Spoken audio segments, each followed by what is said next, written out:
Chapter 9. Dick is good to me.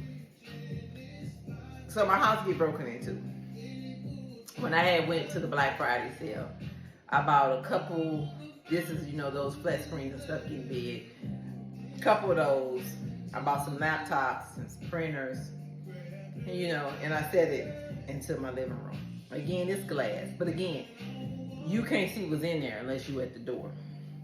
So I had people that come to do my yard and all that stuff, but again, you got to be up on it. When people came to clean my yard and cut my grass and all that stuff, they normally didn't come in. Long story short, the person that broke in my house had to know the house. Because in addition to having all this electronics I collected statues. Black statues by black artists.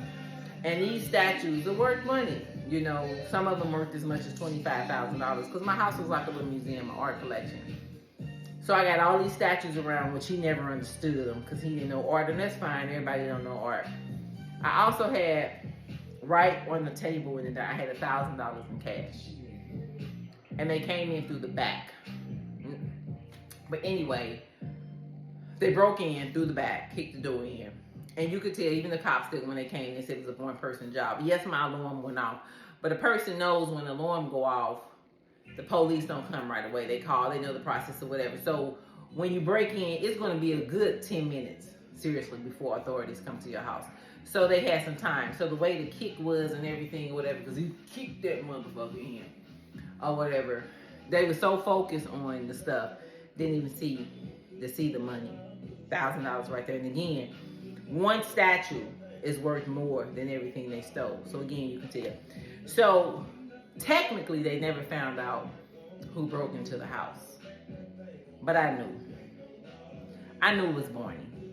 I can't prove it, but my heart told me that it was Barney. I knew it was Barney. Because Barney was mad because he was pussy whipped just as much as I was dick whipped. And he couldn't get any more.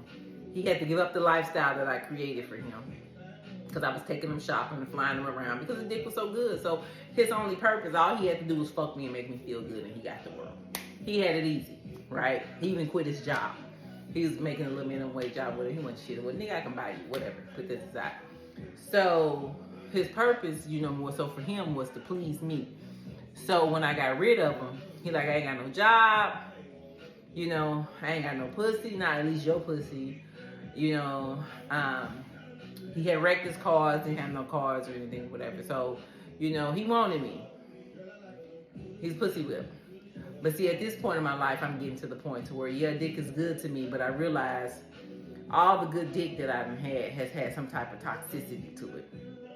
And I need to quit focusing on dick. And I needed to focus on a good man. So Barney was bye-bye for good. KC and I never fell out. We really just stayed friends. We friends to this day, although I should say we Facebook friends. We don't talk. But I wanted to off it because that dick was big. But he couldn't last either. He couldn't handle it. He was, even that big dick, he didn't last either. But anyway, so I saw it coming into the frame of mind that I need to quit focusing so much on dick. Because see, we as women, especially women that are successful and got their own shit, we don't need a man. We want a man. We want the companionship. And in the process, we want to feel good. Yeah, we want some guy got the good dick. But as we starting to get older, we realize that, maybe quit focusing on dick. Monica, maybe the reason your life is crazy and shit ain't working is because you're going after the wrong things. You're focusing so much on dick. I done gave you everything. You got a good career. You got money in your pocket. You got a beautiful home. You got good friends. Your life is good. You got nice cars. Life is good. But you so focusing on chasing good dick that you're missing a good man. I hear you. And you're right. You're right. So let me quit focusing less on dick. So I remember I told you my house was broken into. So I became scared. Like so scared. That's a horrible feeling. That's a horrible feeling because I live by myself. And it got to the point to where I didn't want to live by myself.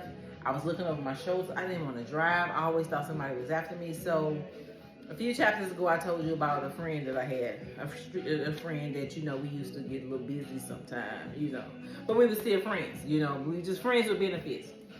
He had stayed consistent in my life.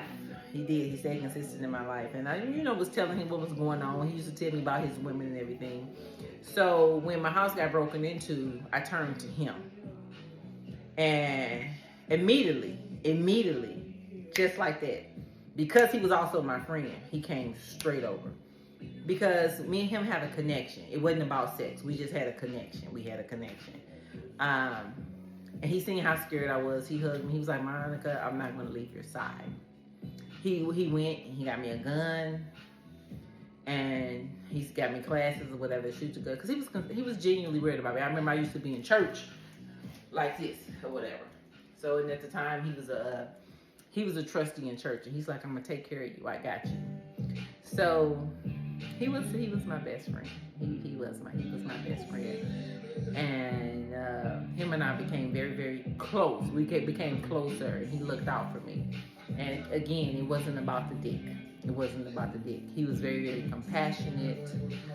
He cared about me. He loved me, and he became my best friend. But y'all, I'm just being honest. I was a hoe. I was a hoe in a good sense, and I wanted what I wanted. But at the same time, I was conflicted. Because it's like, it's dick, and then it's good man. Dick, and then it's good man. Dick, and then it's good man. Let me take a drink. In my life, I can't speak for yours, but in my life, bomb ass dick and good men don't go hand in hand. I'm just being honest. And again, you can come on here and comment, you can judge a man, you can tell me what. I'm just telling you, I can only tell you about the experiences that I've had in my life. Good dick and good man don't come together in the same package. For me, because I'm different. I got a high sex drive. I love the fucking. I'm freaky. So maybe for you, but for me. So don't come in the comments talking all this bullshit. I can only speak for me. But at the point I was and all the stuff that I had been dealing with, I chose good man over bomb ass dick. So, but here's the problem with that. And this is not against anybody, because again, I love my best friend as my friend. I became bored. My needs was not being fulfilled sexually, that is. But life was lifing. At this time, the world was changing. I was dealing with mainframes in my business. Things were starting to go web-based. I didn't know shit about the web. Long story short, I lost my business. I did. I lost my business. And I seen it coming. And during that time, I started having some health issues, which even really made me be like, forget the dick. I need to find a good man to help me through these health issues. And I kind of got into depression, because when I lost my business, with all the degrees I had, I went into the mentality. At first, I was just like, I got 3 degrees. I got all this experience. I'm not going to have no problems getting a job. Here's the problem with that. Times have changed. My experience didn't matter. Let's just say, when I finally did get a job, because I went into a depression, and dude was holding it down. We gonna call him just my best friend. My best friend was holding it down. Initially, he wasn't. I was stressing myself out, going through savings and all that stuff, and he was like, you know, what do you need? So when I told him, he started taking care of business. You know, so I was like, okay, I got this good man. He's helping me through it. You know, what am I going to do? I got this job. Yeah, the job started me back like I just came out of college. You know, I'm used to making a high 6-figure, and these motherfuckers want to pay me like $40,000 and $50,000. Like, what the fuck am I to do today? So I started struggling and having a lot of problems. And this is not even anything against my best friend. You know, shit just didn't work out. And it really, you know, it was a little bit of him, but it was mostly because of the shit I was going through. So I had to, you know, act out of it. I had to end it. And it was hurtful for me, and it was hurtful for him. And we are going more to that in the next chapter.